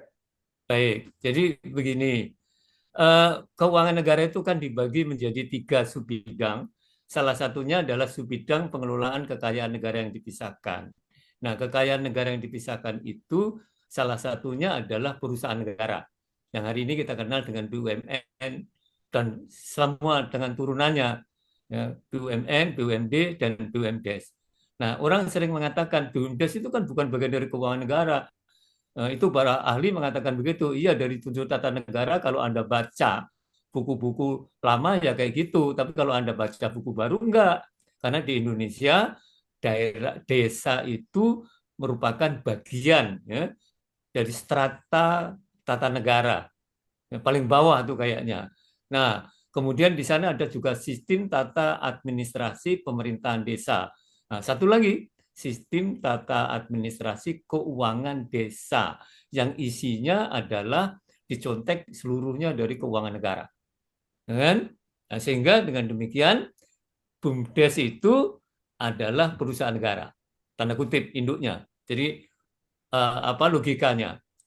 Di dalam perusahaan negara itu kan ada begini, semua kegiatan yang didasarkan pada kaidah-kaidah baku pengelolaan perusahaan negara yang baik atau GCG, maka seperti yang dikatakan oleh para profesor itu, mereka dibebaskan, release and discharge, ya kan? Tapi beliau lupa, nggak pernah menjelaskan kepada masyarakat bahwa direksi itu tidak bisa dibebaskan begitu saja apabila dia melakukan perbuatan melawan hukum. Nah, ini yang tidak pernah dijelaskan, tidak pernah diedukasi kepada masyarakat. Ya. Nah, jadi kalau begitu, di perusahaan negara, semua kegiatan perusahaan, jadi business action yang dilakukan sesuai dengan kaidah-kaidah korporasi yang bagus, GCG, maka seluruh kegiatan yang menyebabkan terjadinya kerugian negara tidak dinyatakan sebagai sebuah perbuatan yang salah dan akibatnya kerugian itu dinyatakan sebagai sebuah risiko bisnis. Tetapi kalau business action itu dilakukan secara sembrono dan tidak mengikuti kaidah-kaidah baku pengelolaan perusahaan yang baik, seluruh kerugian yang di perusahaan itu dinyatakan sebagai kerugian negara. Nah, itu penjelasannya seperti itu. Okay? Baik, Mudah-mudahan bisa jawab. Pak Siswo, ya mudah-mudahan apa yang disampaikan oleh Pak Siswo bisa menjawab apa yang jadi unek-unek ya dari teman-teman yang ada di Inspektorat Daerah. Saya kira bisa dipahami apa yang disampaikan oleh Pak Siswo tadi ya. Mungkin demikian sebelum kami tutup, kami sebelumnya mengucapkan terima kasih banyak nih atas kehadiran Pak Siswo bisa hadir di tengah-tengah kami untuk bisa memberikan pencerahan kepada kami semua ini. Adalah waktu yang paling berharga nih Pak bisa berjumpa dengan Pak Siswo. Terima kasih. Dengan Pak Sony, ya, Pak Ahmad Yunano, Pak Wagio, dan Pak Irwan, terima kasih banyak atas waktunya. Mungkin kita berikan aplaus kepada para ahli kita yang hadir pada siang hari ini. Terima kasih banyak Bapak dan Ibu. Kemudian mungkin perlu ada penyampaian informasi yang dari kami terkait kegiatan Anindra Cita hari ini. Mengingatkan untuk pengisian survei dan presisi dengan tautan yang sudah disajikan di chat. Kemudian sertifikat akan dikirim melalui email masing-masing peserta yang diisikan pada daftar hadir. Kemudian kita nantikan tayangan bincang Anindra Cita selanjutnya. Semoga kegiatan hari ini memberi manfaat besar dalam menjalankan tugas kita dalam mencegah, mendeteksi, dan menindak kerugian keuangan negara atau kerugian negara. Saya akhiri kegiatan ini. Demikian, Wassalamualaikum warahmatullahi wabarakatuh. Waalaikumsalam. Waalaikumsalam warahmatullahi wabarakatuh. Salam hormat saya. Matur nuwun Pak Sih. Ya, sami-sami, alhamdulillah. Mohon izin live, ya.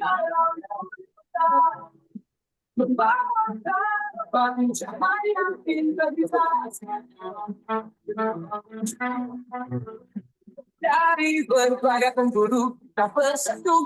Aktivitas PI dan semua pihak maju, bukan sekadar ilmu yang kita jaga, tapi perubahan untuk Indonesia. Kami Anindra Cita takkan pernah lelah menelusuri kebenaran dengan nurani yang teguh. Mari kita tegakkan kejujuran, melawan korupsi dengan kebenaran. Anindra Cita terang dalam gulita. Kepada Bapak narasumber, mohon untuk tetap di tempat karena sebentar lagi kita akan menyerahkan cindera mata kepada Bapak semuanya yang akan diserahkan oleh Bapak Kepala Perwakilan BPKP Provinsi Jawa Timur, yaitu Bapak Abul Hoir. Untuk Bapak-Bapak sekalian mungkin bisa berdiri di atas panggung ya Pak.